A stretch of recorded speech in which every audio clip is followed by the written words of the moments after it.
Khulna city কর্পোরেশনের জনাব নজরুল ইসলাম মঞ্জুর কাছে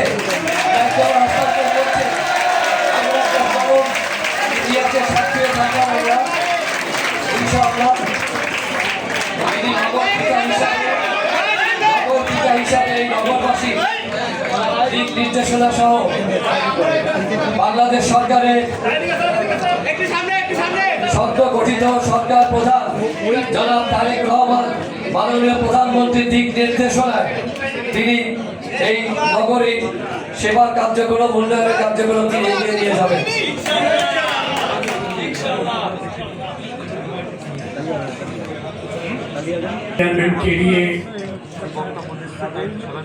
মেট্রোপলিটন পুলিশের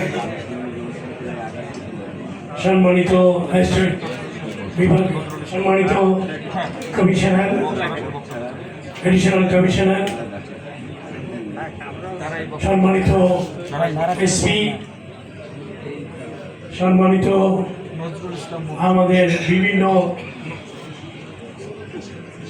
খুলনা মেট্রো পুলিশের ডেপুটি কমিশনার ডিসি ট্রাফিক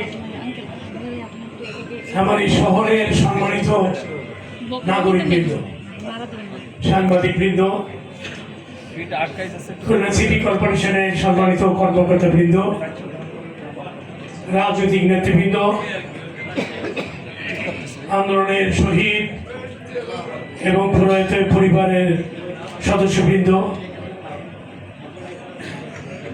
দীর্ঘ আন্দোলনের আহত কর্মীবৃন্দ এবং বৈষম্য বিরোধী আন্দোলন এবং জুলাই যোদ্ধার সৈনিকেরা মহৎ অনুষ্ঠানে আমি প্রথমেই স্মরণ করছি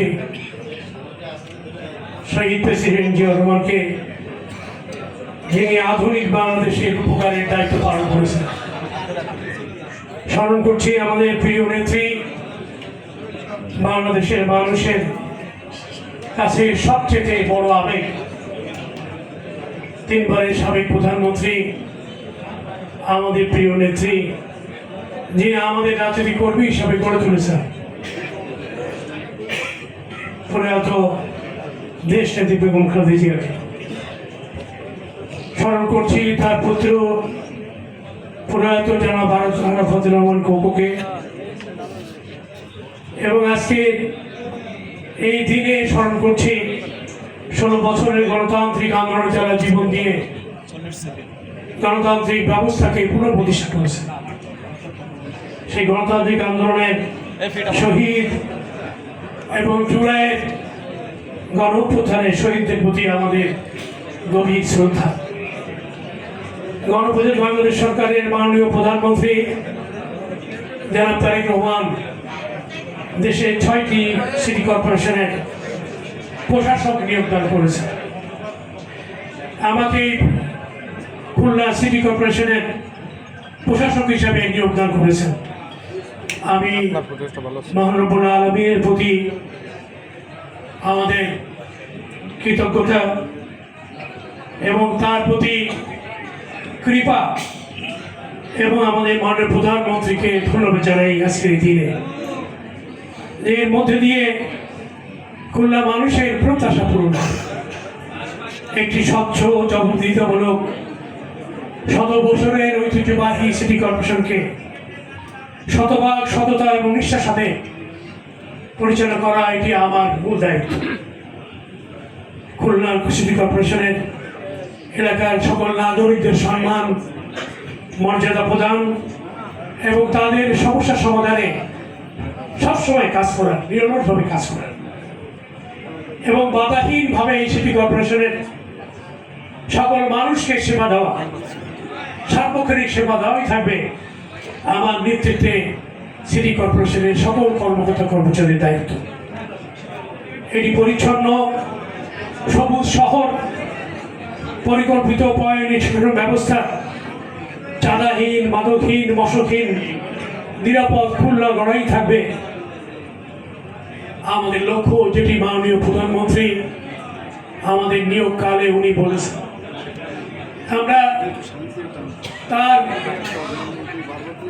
এই নির্দেশনা অনুযায়ী খুলনা মানুষের প্রত্যাশা পূরণের জন্য আমরা কাজ করব ইনশাআল্লাহ।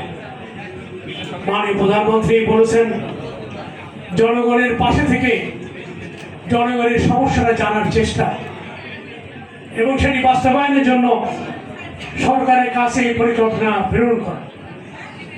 এবং তিনি আগ্রহভাবে বলেছেন খুলনাকে নতুন করে সাজানোর জন্য তার ইচ্ছা আছে এবং সেই ইচ্ছা পূরণের জন্য তিনি আমাদেরকে দায়িত্ব অর্পণ করেছেন কাজ করার। আমি এই আমার সমকালীন সময়ে দায়িত্ব পালনের সময় আমি জনগণের সহযোগিতা চাই, আপনাদের সহযোগিতা চাই এবং আমি মনে করি যে একটি আধুনিক খুলনা গঠন নিরাপদ এবং পরিচ্ছন্ন শহর করতে সিটি কর্পোরেশনের সামর্থ্য অনুযায়ী তারা চেষ্টা করবে। সেই সাথে জনগণ যুক্ত হলে এই কাজটি সঠিকভাবে প্রতিপাদিত হবে। আমি সকাল থেকে রাত অবধি আমি কাজ করতে চাই এবং আপনাদের কল্যাণে আমি আপনাদেরকে আশ্বস্ত করতে চাই কারোর প্রতি বিরাট ভাজন কিংবা প্রতিহিংসা আমার মনে কখনোই কাজ করবে না ইনশাআল্লাহ। এবং সকলেই আমার কাছ থেকে নাগরিক সেবা পাবেন এবং সকল রকমের সহযোগিতা পাবেন।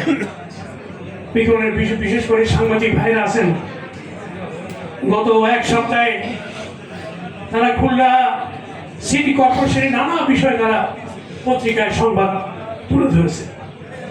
আমি সেগুলি রেকর্ড করেছি। আমি প্রত্যেকটি বিষয়ই আমাদের সিটি কর্পোরেশনের সকলকে নিয়ে সেই বিষয়গুলি নির্দেশ করার চেষ্টা